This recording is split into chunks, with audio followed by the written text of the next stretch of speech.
এই যে মহারানী, বলছি সারাদিন বসে বসে টিপলে হবে? হ্যাঁ, রান্না বাড়ি করতে হবে না? গ্যাস নেই তো, ওই জন্য তো মুড়ি খাচ্ছি, কি করব? বলছি কাঠ নেই বাড়িতে?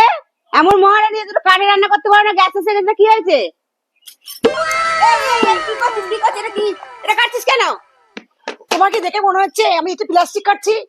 তুমিই তো বললে কাঠ কাটতে, তাই তো আমি কাঠ কাটছি। তা কাঠে রান্না করতে পারছিস, তুই ভালো পিড়িটা এনে কাটবি? হ্যাঁ, ঘরের ভিতরে কতগুলো কাঠ আছে, তুই দেখবি না? জিজ্ঞেস করবি না? এই পিড়িটা নিয়ে কেউ কাটে? কি বুদ্ধি! যা, পিছনে কাঠ আছে, ঘরের পিছনে অনেক কাঠ জড়ো করা আছে, জিজ্ঞেস করবে না? ভালো পিড়িটা এনে কাটতে শুরু করেছে।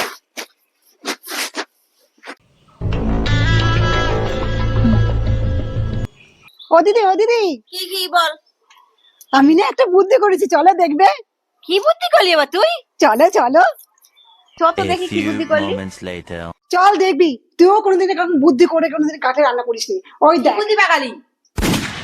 এই তোর কাঠে রান্না করার বুদ্ধি? হ্যাঁ, এইভাবে কাঠে রান্না করা তোর এরকম বুদ্ধি? তুই বাপরে বাপ, তুই মানুষ মারার বুদ্ধি করেছিস।